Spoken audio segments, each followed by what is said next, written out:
Hey guys, welcome to another edition of the Detour Live. As always, joined by Johnny Trevorrow, Scotty McGrory, and a man who's out of Shawshank, Matty White. How are you?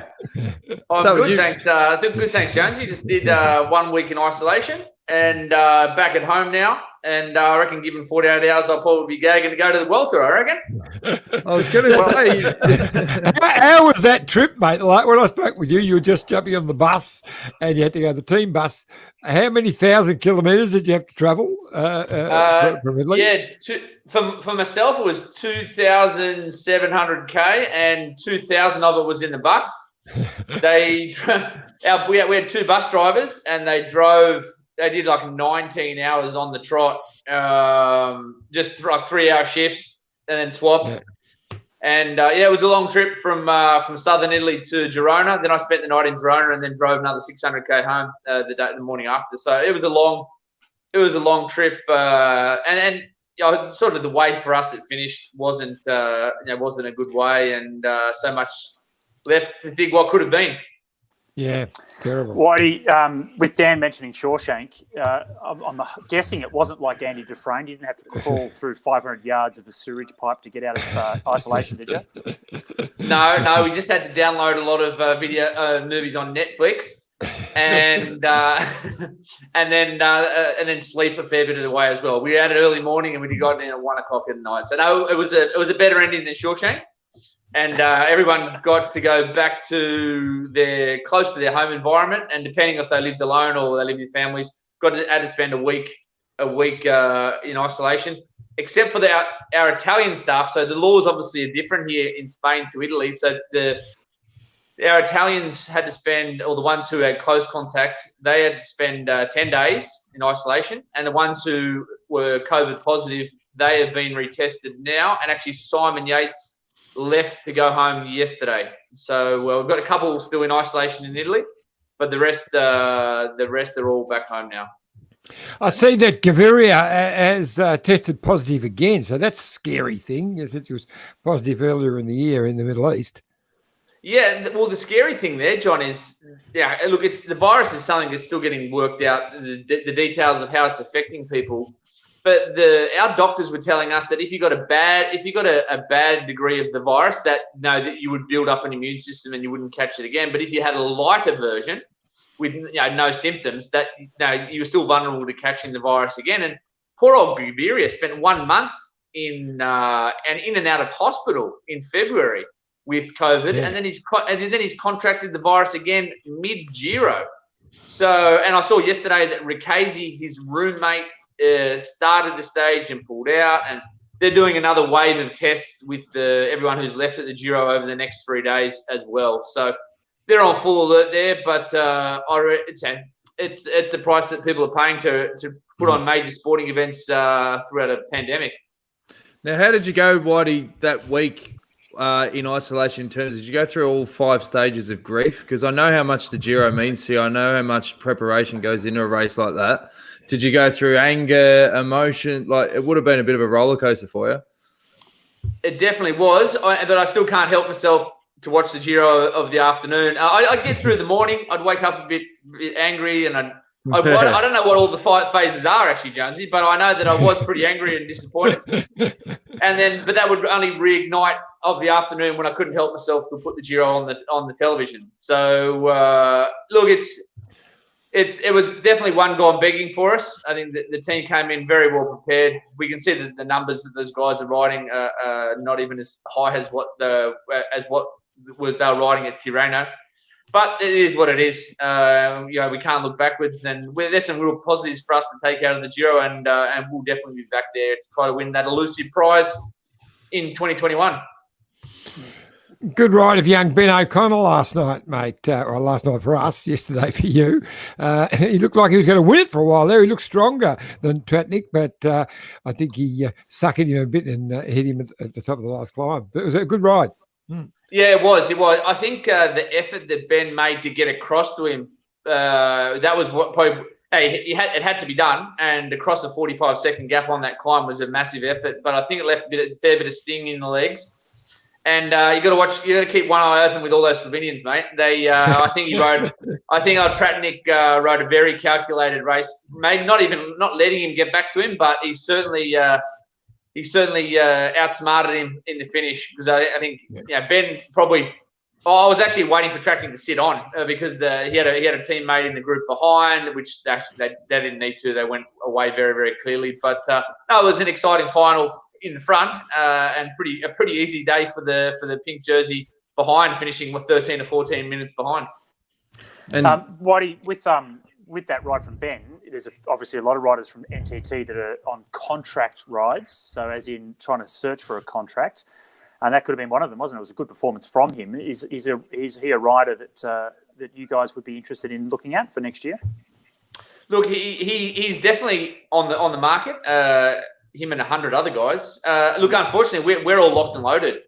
We have 27 riders signed, and we only have 4 changes for 2021. So yeah, unfortunately, we are not in the position to take any more riders. But it's a good ride from Ben, and I think good confidence from him, because now he did 2 years ago of the Giro 2018. He really came on the scene with a very impressive ride. I think he was still in like 10th or 11th place with 3 days to go in the Giro when he crashed out.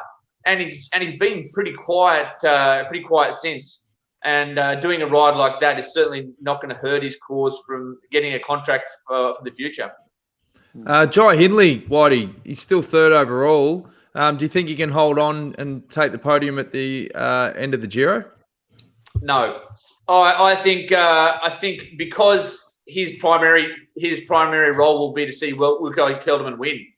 Look, I wish Jai all the best, and he's been a very, very impressive Giro. But obviously, Sunweb's priority will be to win the race, and Jai's role will be to look. If he keeps having the rides he did 2 days ago, he's in with a chance. But if you look at between 3rd and 9th place, I think there's under a minute, and I would still expect the rider likes of Nibali and Maker, some of those older guys, they will probably handle this last week quite well.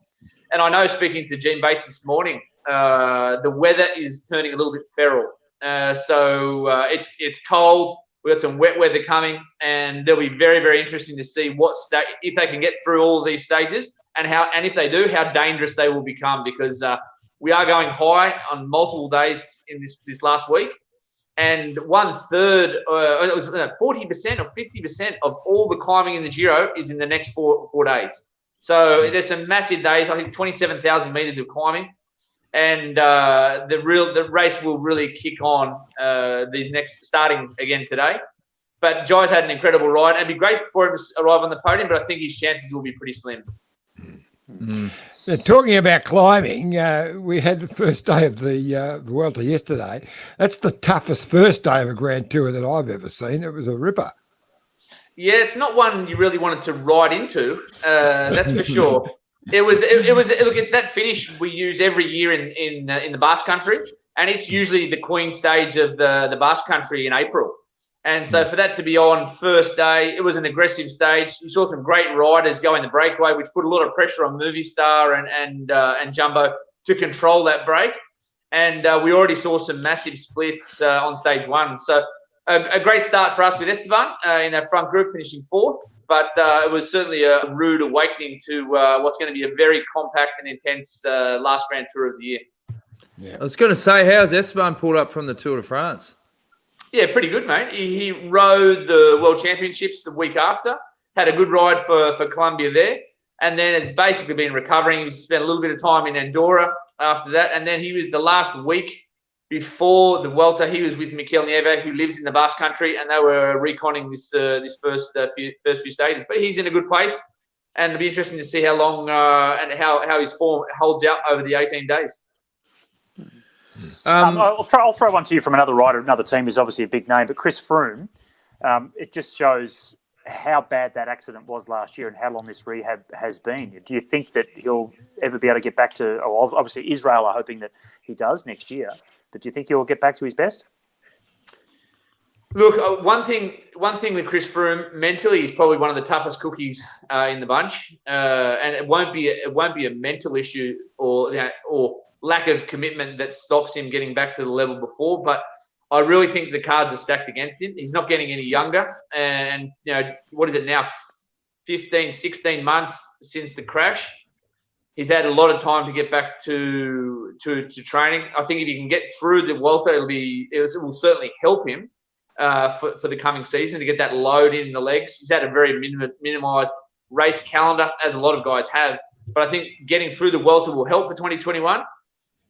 But when you see the likes of Nibali, who's this very similar age, who's had nothing go wrong with him over the last couple of years, there's another generation of riders coming. And I think to not only just deal with age, it creeps up on you quickly, but also coming back from such a horrific accident and then having to compete with young guys who have had nothing wrong, who had no limitations to their preparation. I think it's going to be very, very hard. It's been a big investment from Israel to sign him up for the next couple of years, but I think he'll struggle to get back to the form that he was in, dominating the Tour de France for so many years. Well, it poses a good question, Whitey. Based on the results this year and the surprise up-and-coming youngsters, I mean, how does that change your approach when recruiting riders in future years? Are you looking for more of these young guys coming through on the back of what's happened this year? Yeah, definitely. I think there's some of the young guys that have come through, the Evenepoels, especially this young Portuguese fella, Almeida, who's leading the Giro. There's some definite freaks coming through, but I also think the mindset of the staff, and I think in the past I've always been quite conservative with the race programs that I've given our young guys, not wanting to burn them out, knowing the fact that in my generation how little sports science was involved in professional cycling, and basically teams would just flog guys, and if they were going good, they'd flog them until they stopped going good. And I think our approach was very conservative. But I think now with the training available, with the knowledge available, and the amount of race days that these guys don't do, that I think you can probably put certain riders and give certain guys more opportunity and be a little bit less afraid of pushing them more. Yeah, for sure. Is that I don't think it's for everyone. I think Evenepoel, Wout van Aert, Van der Poel, these guys are freaks. These guys are once in a generation. Bernal, these guys are once in a generation guys that have all arrived in our sport in the last 2 years. Well, arrived. Matthew Van der Poel was junior world road champion, the best cyclocross rider maybe ever. Wout van Aert has been around in cycling at a very, very high level for a long period of time, but they've just come onto the road together. Evenepoel, well, I have no explanation for him. He's just a freak. The kid was the captain of the under-17 Belgian football national team 3 years ago, and now he's one of the world's best riders. And Bernal as well. He was also a world-class mountain bike rider who turned to road quite recently. But all of those guys coming on the scene within a year, and then obviously the winner of the Tour de France, Pogačar. Again, won Tour de l'Avenir. But which is now the under 25 Tour de France. But I think we can be a little bit more open to giving these guys opportunities in the future. Mitch Docker raised a pretty good point the other day. He said, given the congestion of the season at the back end, results are getting washed away. Like they're not holding their own. Like, you had a look at Gent Wevelgem fell on the same day as the Giro. Alex Dowser can win a stage at the Giro and not have a contract next year. Do you feel that it's diluted a bit with this congestion at the end of the season, particularly for sponsors? Well, yes and no. I think it's racing's better. I think that firstly, I think the UCI bit off more than they could chew. I think to have all three Grand Tours in the lengths that they are in, overlapping with all the one-day races, I think. And look, we're 17 days away from pulling it off. So. In the end, it may have worked out quite well, but I think the sponsors are probably happy that we've got so much racing in this period. But I do agree that the racing has been a little bit diluted. But at the end of the day, for people who, especially in Europe, when you're on the same time zone, I think it's been heaven for a lot of people over here. They've been able to watch, switch across from Tour of Flanders to a stage in the Giro, to the Vuelta, to the Giro. There's been a lot of racing on, and if television numbers and ratings are anything to go by, it's been the best ratings ever for cycling in this last 3 months. Yeah. And the racing has been sensational. Every race has been brilliant, from the Tour de France to the Giro to all the classics. They've all been amazing bike races. Yeah, they have, just in a very, very compact period of time. But at the end of the day, everyone here in Europe, we had 3 months at home, and it's put a big stress on the riders and the staff. But it's something we knew we needed to do. But I think it could have been organised a little bit different from the UCI. But at the end of the day, the people who have borne the brunt of the preparation and the testing and making this happen has been the teams. Now, the teams have spent an enormous amount of money on testing their staff going into races, and also monitoring and the logistical movements of having 3 teams on the go at the same time on the same day in 3 different countries. It's been a big ask for the teams, but I think the teams have done a very good job in making it work. Now, just on the teams, our mate, the boss of the Giro, I can't remember his name. He gives me the irrits. He came out. Yeah, whatever. He came out and said, he points the finger back at the teams for these positive tests and so forth, given that you guys had to leave the Giro. Just keen to hear your thoughts on those comments, Matt. Oh, look, I think I think the Giro, parts of the Giro could have been organised a little bit differently at the hotels, but it wasn't so different from what we saw at the Tour de France. I think that the people are always scared to criticise the Tour de France because it's the Tour de France.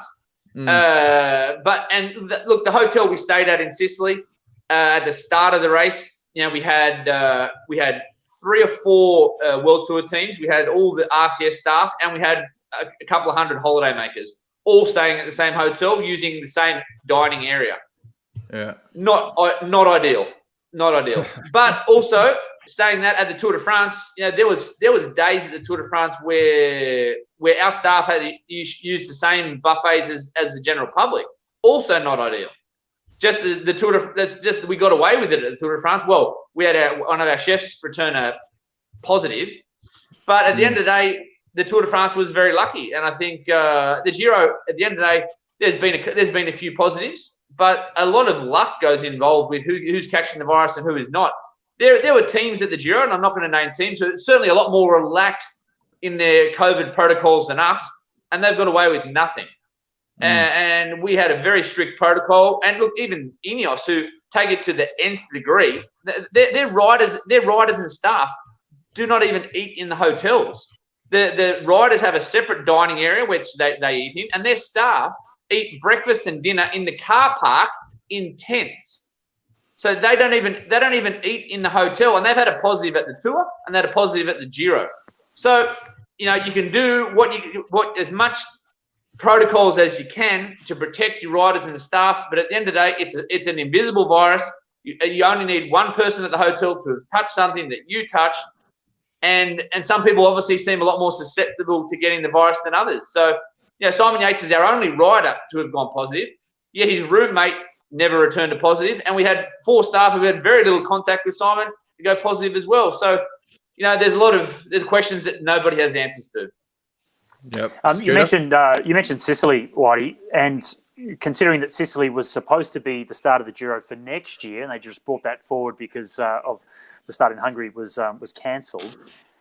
I guess there's a level of understanding there that it was a bit of a scramble, wasn't it, just to actually put the thing on and actually get the full length of the race by going to Sicily this year instead of next year anyway. Was it much different once you actually got onto the mainland, though? Were the protocols around the hotels better than they were on those first couple of days?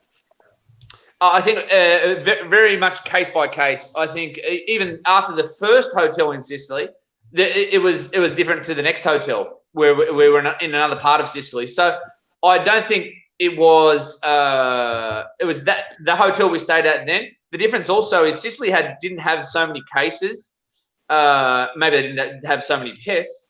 But I know wearing a mask only became mandatory like the day or two before we arrived at the Giro. So for hotel staff, for the general public, they weren't used to wearing masks. It was something that was very foreign to them. Whereas, in Spain where I live, it's been mandatory since we came out of lockdown. And still, whenever as soon as you leave your house, you have to wear a mask everywhere you go.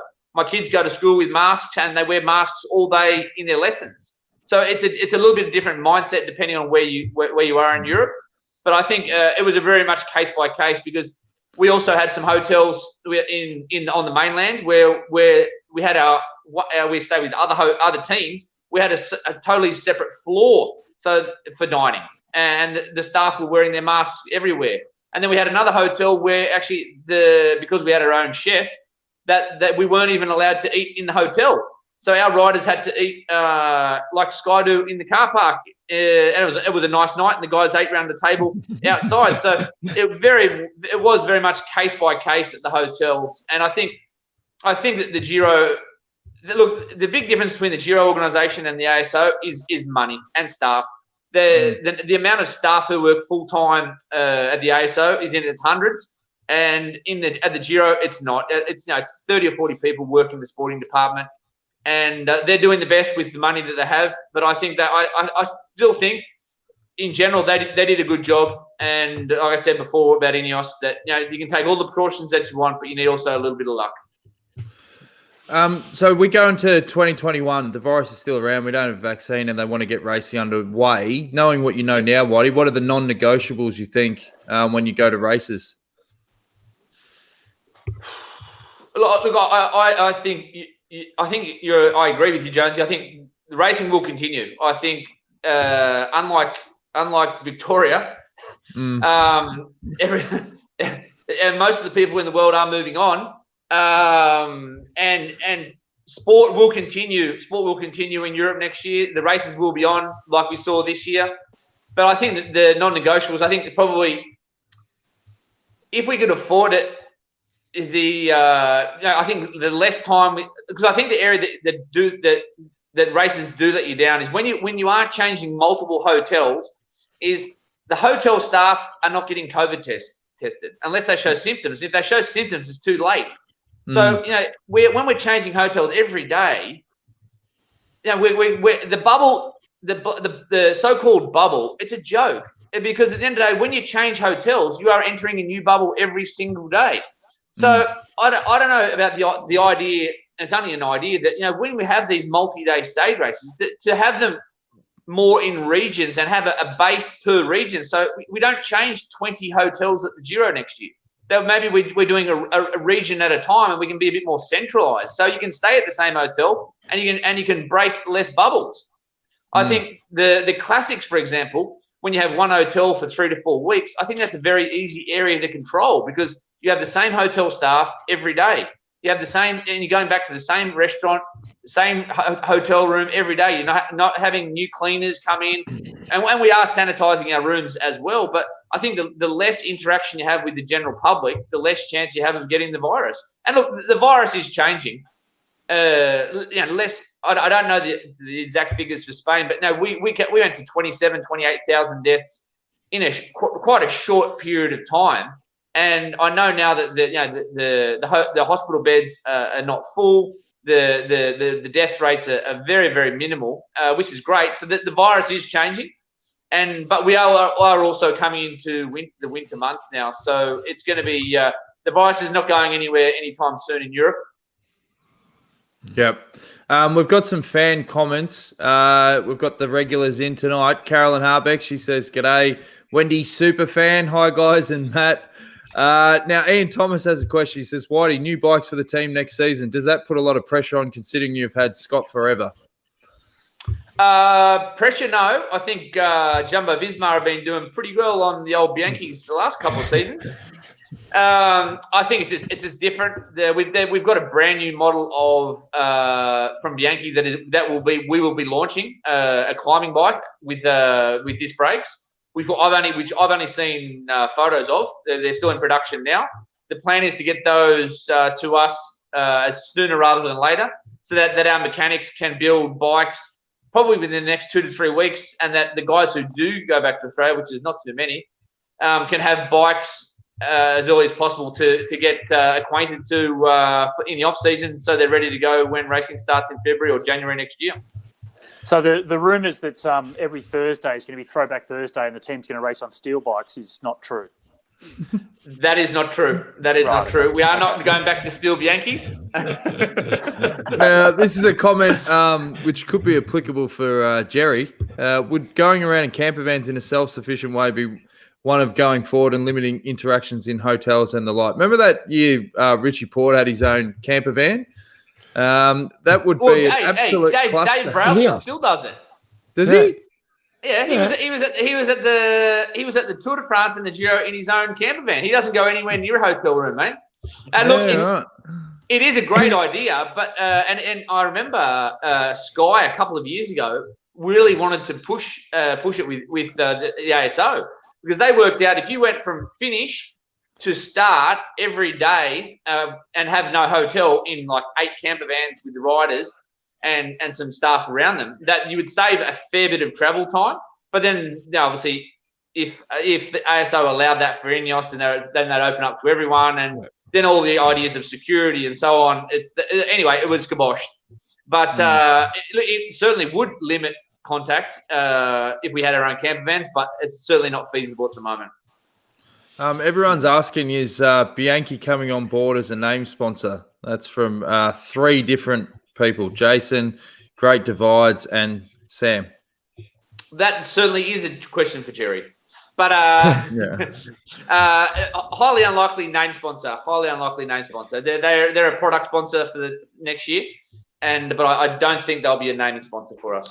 And this one's for you. If Scott wants to know, John, can you confirm that Dave B, when he's on the podcast, I can for a while? I think he's having trouble with the door to his camper van. He just can't get out to charge his batteries or something. I don't know what it is. You will never send a full list of 40 questions to a potential guest again, John.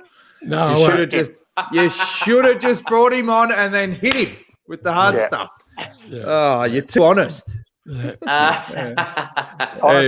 Honest. Yeah. All right. Well, let's have a quick look before you go, Whitey. Let's have a look at stage 17 of the Giro. That is filth. That is an absolute leg snapper. 60 kilometres of climbing in that. Yeah. And if you look at the stage markets, this is what the punters think. You got Zakarin up there, Kelderman, Jai Hindley, 4th favourite, and the Shark, Pozzovivo, Fools Gang, Almeida. Who do you think will win this stage, Whitey? None of those guys. Yep. I would expect another big break to sail down the road today. Okay. I think there'll be 2 battles. I think a break will go, and Quickstep and Sunweb will be content with it to go. And I think that they've got a great chance to get a breakaway to go to the line. Maybe not as big as yesterday, because there's not so much time. Because at the end of the day, it's such a tough stage. Who wants to ride tempo to control a break on a stage like today? No. I think a break has a great chance, and it'll be interesting because we've had I saw yesterday in the final Almeida give it to the other GC guys and a little kick up to the finish. Love a bit of fight, but he's going to really start to work out how his Grand Tour legs are if they're getting a bit juicy come this afternoon with I think it's 5,000 meters of climbing and 60. Yeah, it's incredible. It's incredibly tough day with another one, with the first of 2 very big days in a row. Yeah. Zakarin is sitting at 31 minutes, which means he might be able to get into the break, but there are 3 descents on that stage, which guarantees that he won't get to the finish in the front. Yeah, I don't know. That is a very good point. And there might be 60K of climbing, but there's probably just as much descending, which actually puts him at about 2 minutes behind. I don't know why he would be such a favourite, really. He hasn't shown that much to validate that. But actually, another one I'll throw out there is one of the favourites who's not on that list is he's actually coming to the team next year is Tanel Kangat. I think a rider like him who's been potentially, he's been laying low, and I think if he can make his way into the break today, he'll be a good chance too. 56 minutes down he is, so they'll let him go for sure. Yeah. And look, EF. Even though Tanel is coming with us next year, I know that one thing I have noticed from the Giro, and you'll see it in the Vuelta, is there's a lot of hungry bike riders out there who have not got contracts. And hunger and career-threatening rides or career-enhancing rides certainly make a difference. You've seen some of the rides by guys this year at the Giro. Some of them you guys you've rarely heard of before. and have their biggest wins because they are under the pump for a contract. And I think you'll see that this week at the Giro, and you'll see a hell of a lot of it at the Vuelta, because there's a lot of guys without contracts. We're at the moment we're losing NTT. There's a couple of other teams who'll be scaling down, and there's certainly no teams coming up. So and obviously teams are investing in young guys, which does put a lot of pressure on older guys who haven't performed to get results. And I think you're going to see a lot more of that in this next couple of weeks. Okay, well, here's a question for you, Whitey. Say you did have another spot and you had unlimited budget. Who of the riders that are available at the moment would you take? Well, you give me Matthew Van Der Poel or Walt Van Aert any day of the week. Those two are very, very special, and you can win a lot with them from January through to October.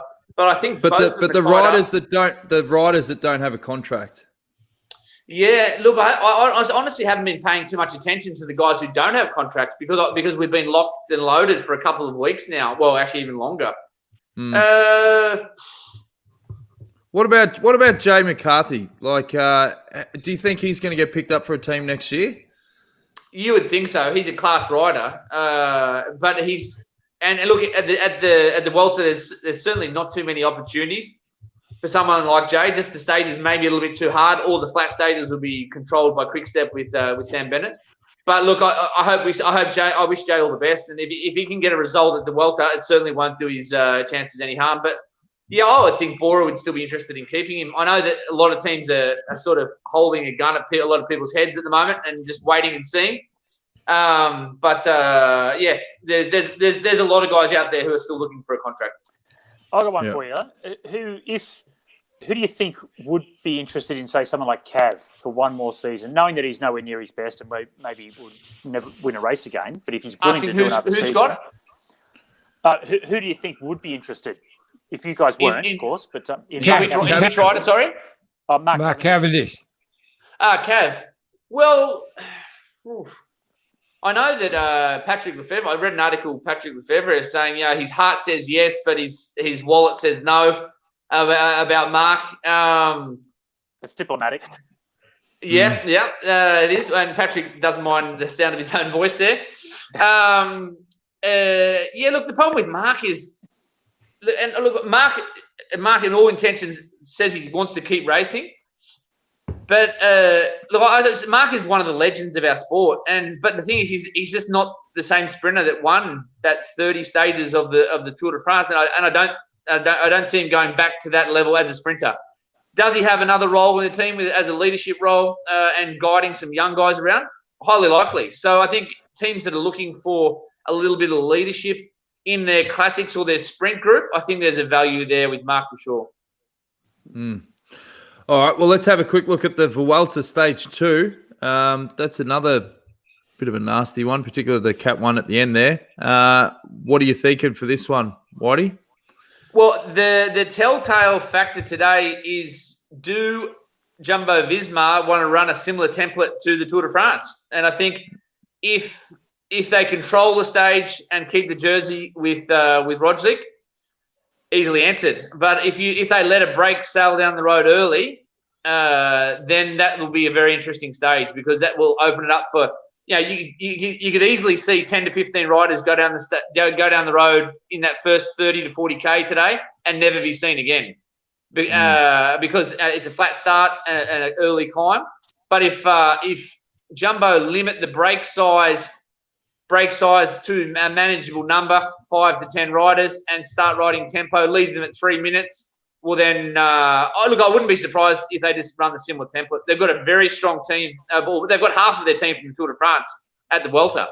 So Rogic's certainly shown that he's kept the ball rolling, and I wouldn't be surprised to see the similar suspects to yesterday battling it out. They had 4 riders. Sorry, guys. They had 4 riders from Jumbo in the top 16, with Dumoulin running 16th. For a little while there, George Bennett was in that lead group as well. So there were 3 in the first 9. So they're definitely strong. Yeah, they have the numbers to control. It'll be very interesting to see if they want to control for the whole race, because it's not easy. It's not easy, and the Vuelta is there's not too many transitional stages in the Vuelta. I suppose today you'd probably call a transitional stage for Vuelta standards.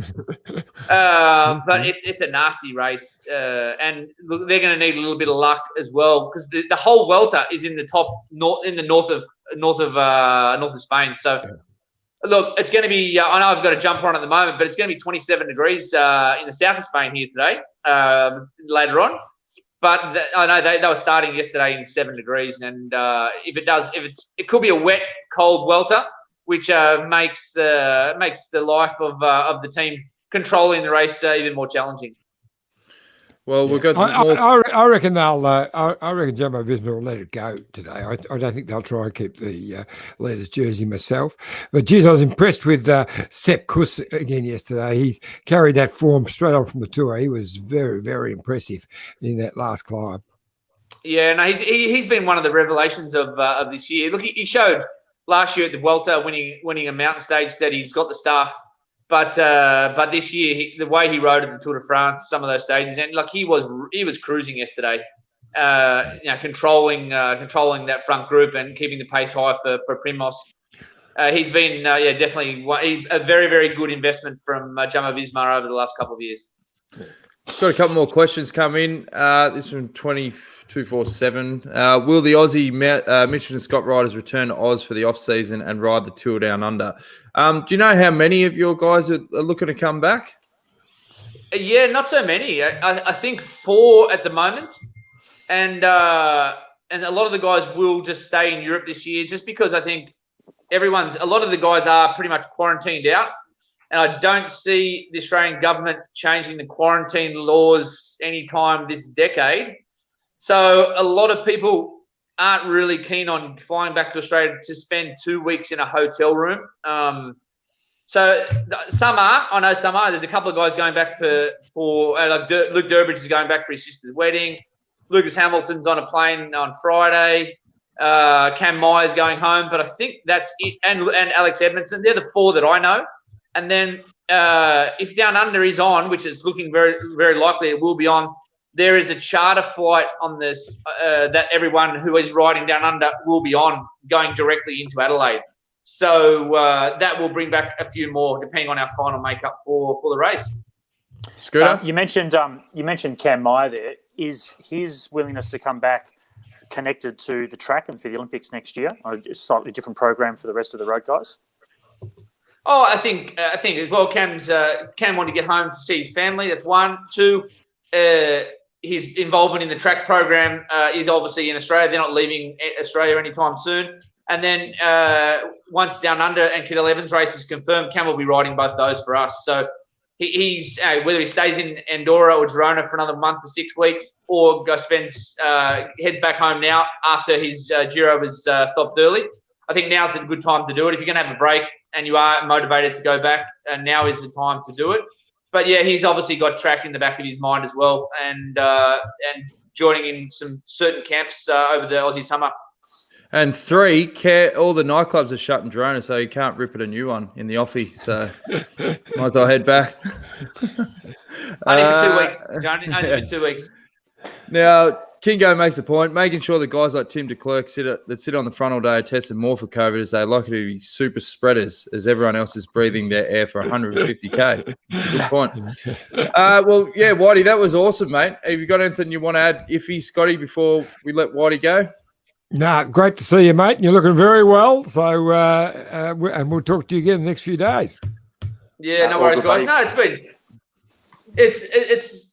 it's been a weird period when you leave a race. It was a big goal for the team to win the Giro, and the preparation we had going in was spot on. Simon dominating Tirreno.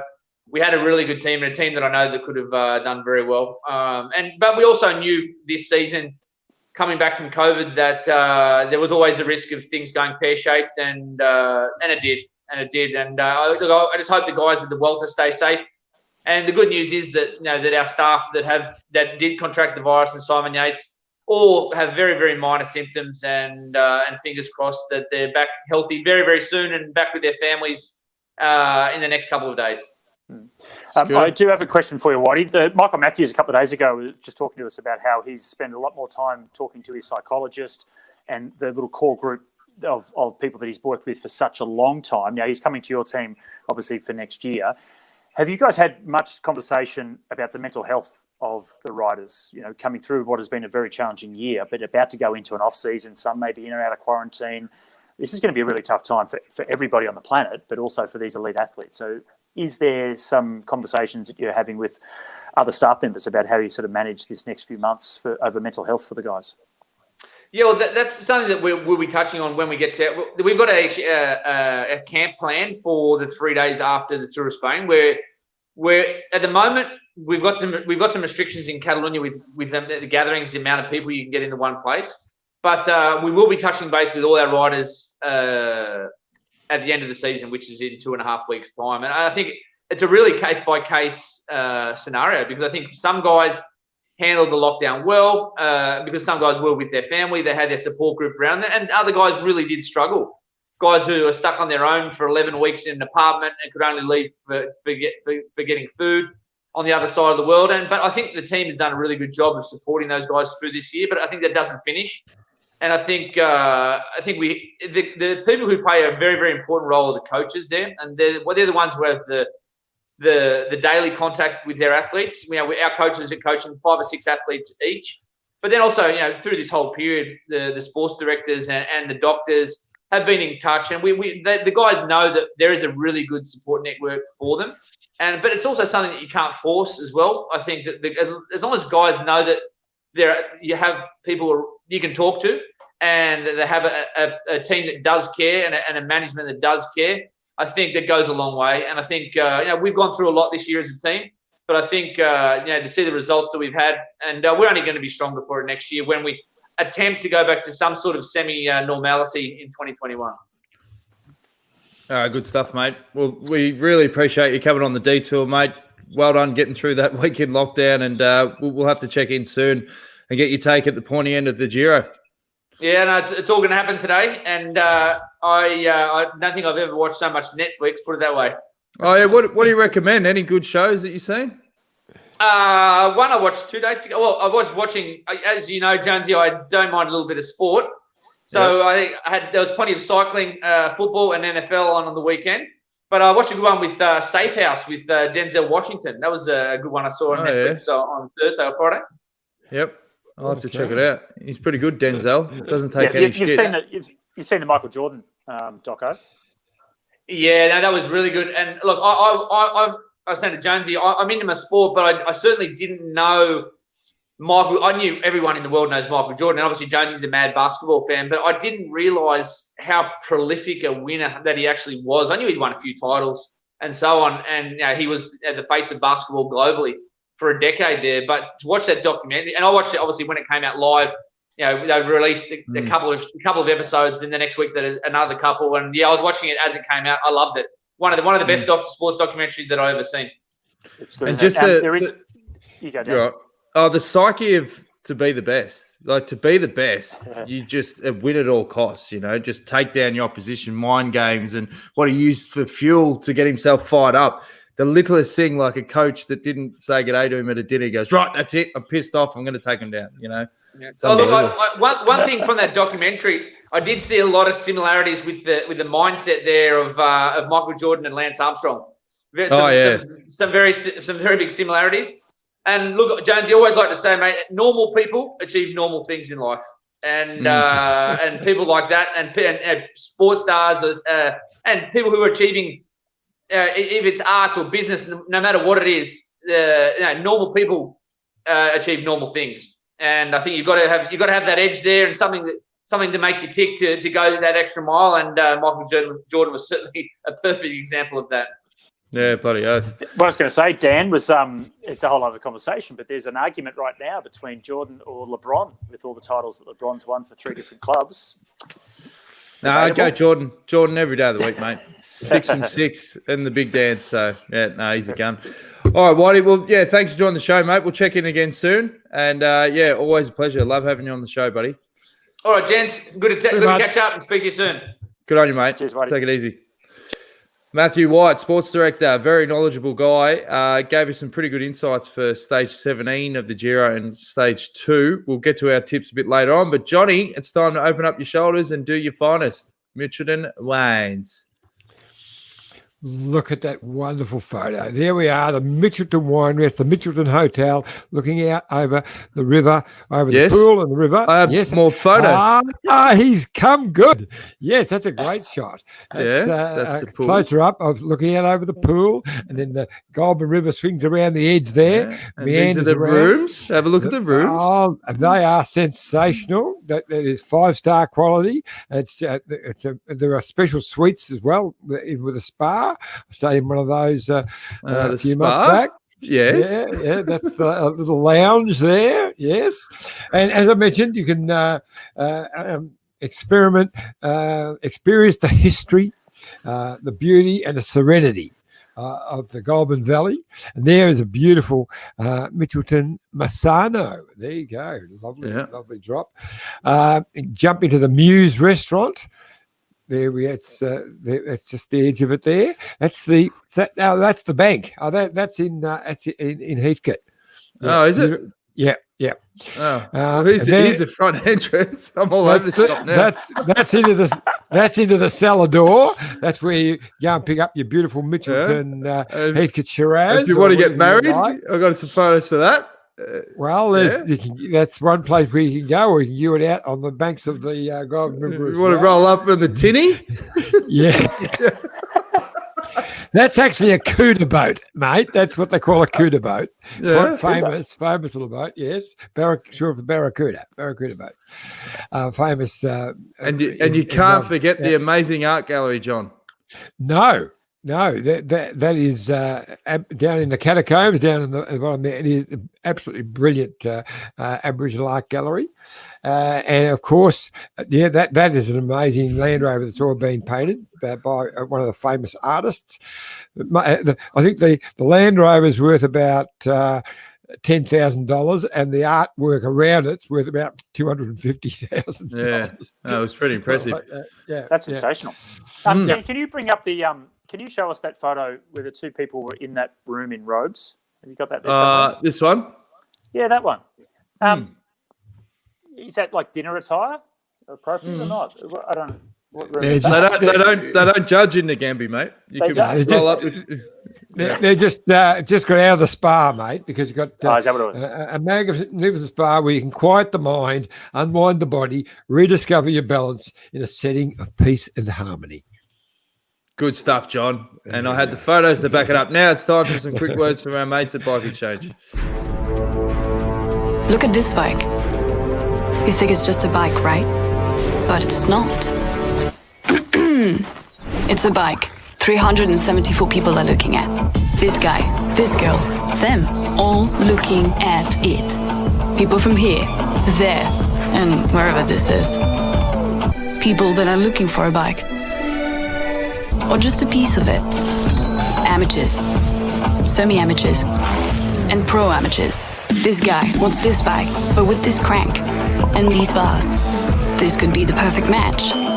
But not this one. This girl has a bike to sell, and thousands of people might purchase it. Eyes on Bikes help grow small businesses. His, hers, yours, and the latest data and insights help those businesses keep moving. We are the world's #1 bike marketplace, with over 500,000 products and 900 brands, where buyers and sellers are brought together in a place where a bike is never just a bike. Bike Exchange, where the world buys, sells, learns, and rides. Great ad. Kingo makes a good point. He said that marriage shot at Mitchell is taking social distancing to a new level. He's talking about the one down in the tunnel. Down the tunnel. It's a lovely shot. Yeah. It is a lovely shot. Now, Detour DeLorean, it's back, fellas. Here's the intro. Roads? Where we're going, we don't need roads. Oh, no. I just realised that the clip that I uploaded, it didn't upload properly. So Detour DeLorean isn't back. Well, I've got a clip. It was Gracie Elvin's last ride yesterday. She's had an amazing career. Mitchelton-Scott did a really good tribute video.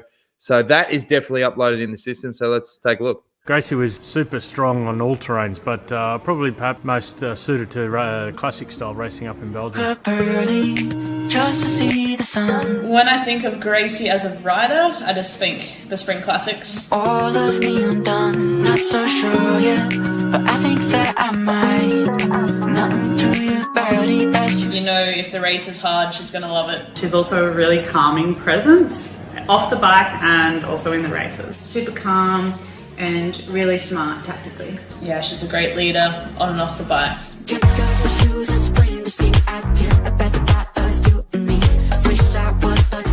Gracie is witty, Tenacious, reserved, Resilient, powerful, courageous, and sleek.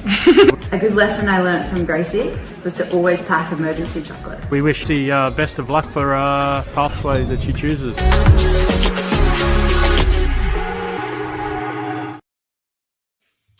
Yeah, that was a little tribute to Gracie Elvin. Fantastic career. We'll have to get her on the show. We thought, well, we won't pester her too much in the days after retirement. She'll be getting smashed with requests, but we'll aim to get her on the show in the next couple of days for sure.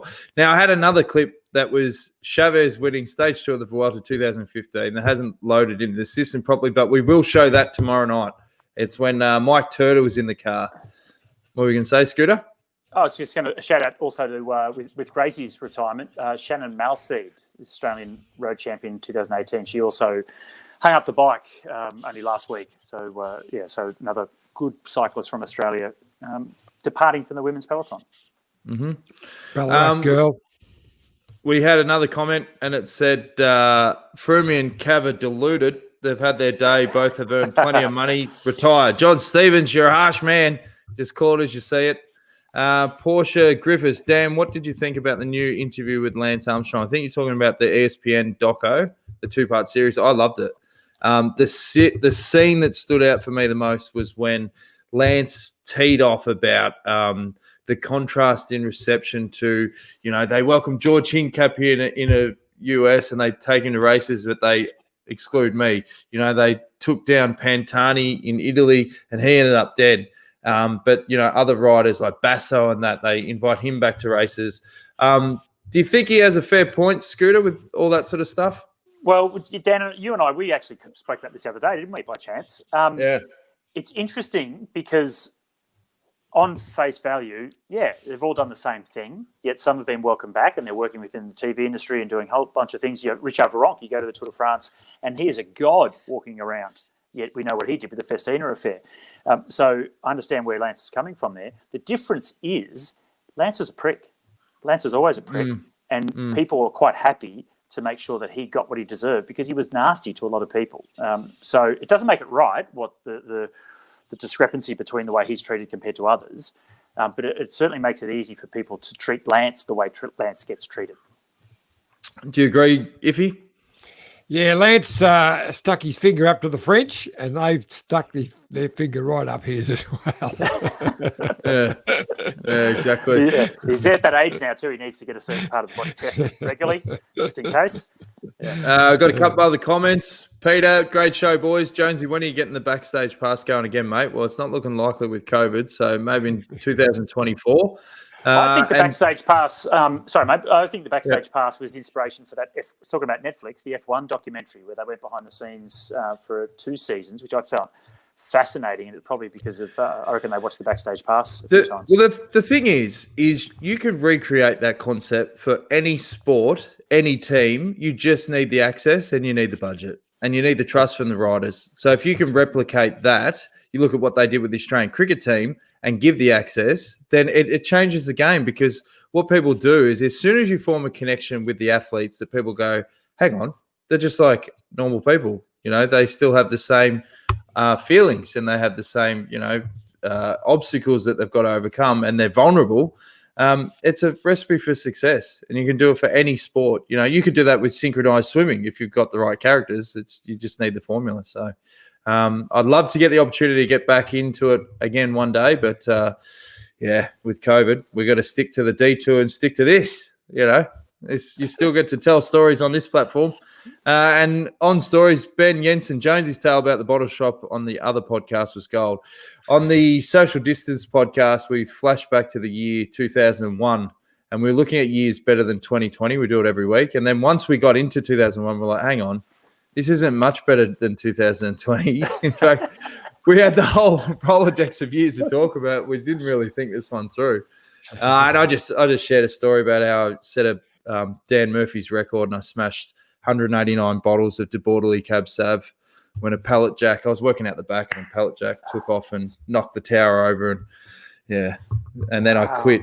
Yeah, so wasn't on video. That would have been viral. No, and all you would have heard. You quit. Instead of another name, you got sacked. Well, they didn't fight to keep me, put it that way. It was a mutual agreement. You beat them to it. You beat them to it. They were just about to. Oh, okay. Okay, Dan. Thanks. See ya. Yeah. Exactly.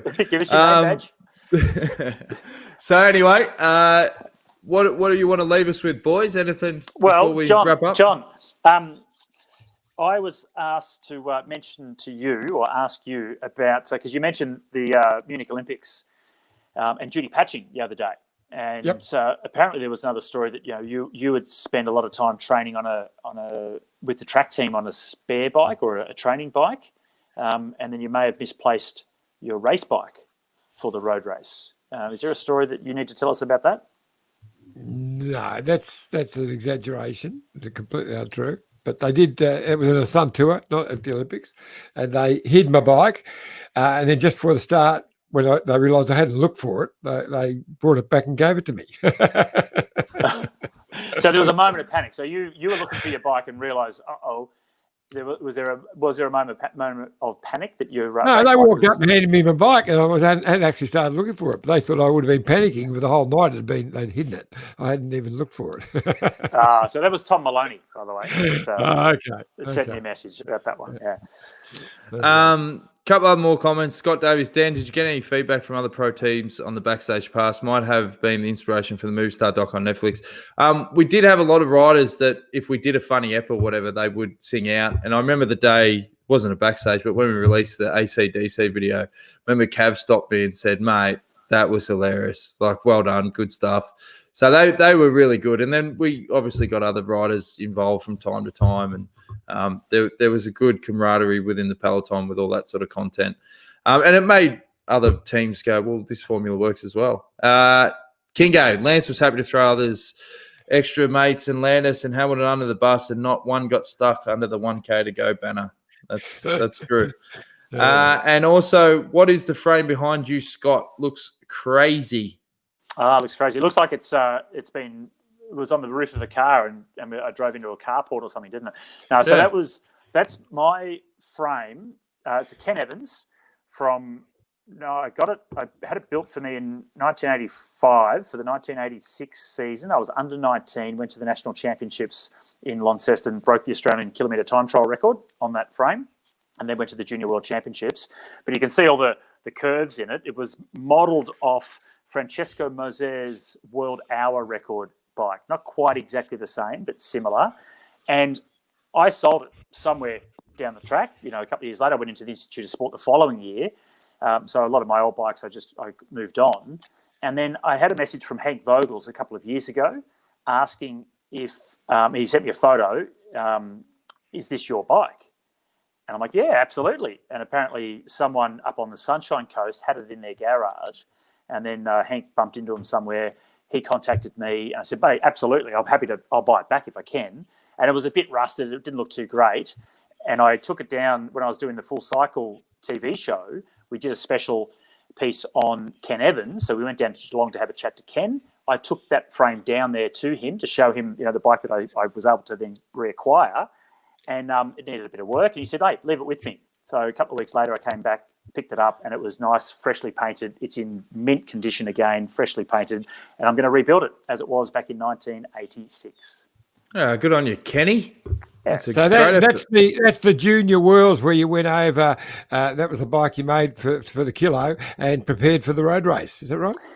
Yeah. So Aussie record holder in the kilo went to the Netherlands and spent 6 weeks racing road tours and criteriums, had a shocker in the time trial, but was the only Australian finisher in the road race. So obviously my preparation for the kilo that year was far better suited to the road race.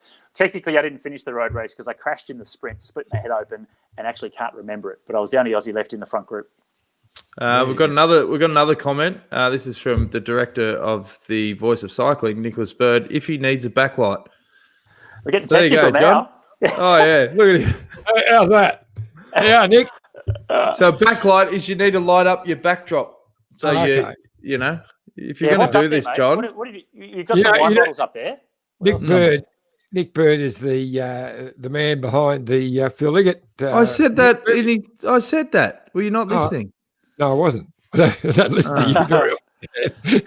Hey, we were filmed in that, weren't we, John? But we were put in the cutting room floor. Oh, you got the lemon and sass. You did the full sit down interview. No, we just so at that, the same as you. Like on that last day, they did the filming at the Prince Hotel. No, I sat down for an hour and did a full hour interview, and it's all on the bloody cutting room floor, mate. Didn't make 1 second of it. Oh, Nick, fair enough then. Sorry, mate, but I fully understand you've had to make the hard call. Sometimes Johnny is hard to understand. He doesn't have the good face for a doco, so I made it into the credits at the end. Yeah. They thanked me for not being in it. Perfect. Unusable material. Some of the language. Yeah. Final predictions, boys. Who do you like for the stages? Who's going to win the stage of the Giro? Scotty? Oh, gee. You reckon breakaway, like Whitey said? Oh, look, it makes sense. There's still so many hard days to come in this final week. So, you can't imagine the GC guys are going to go hard on that first climb. It's a brute, 21 Ks long. It just depends on who's willing and able. So I'm not even going to put a name out there, mate. I wouldn't have a clue. I would recommend not to have a bet. I don't often say that. Yep. And I got a feeling that hang on, a break will get up the road, but the GC race will split apart on that middle climb, and the Somewhere boys will have a couple of main threats out the back and just go for it.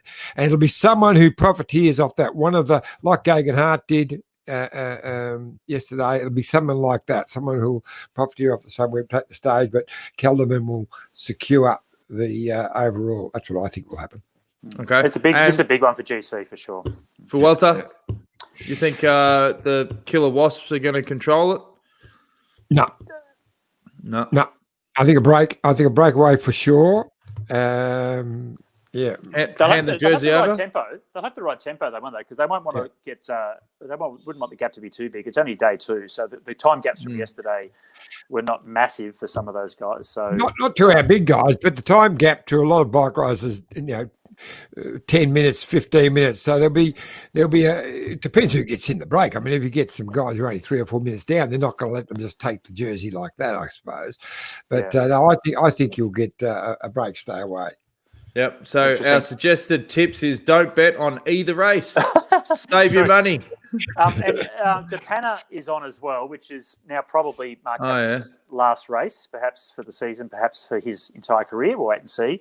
A nice little thing from it, though, is August Jensen, the Norwegian, that was absolutely dropped on his ass in Shelter Prize. He is racing, so hasn't been too ill-affected by that nasty crash, so it's good to see him on the start.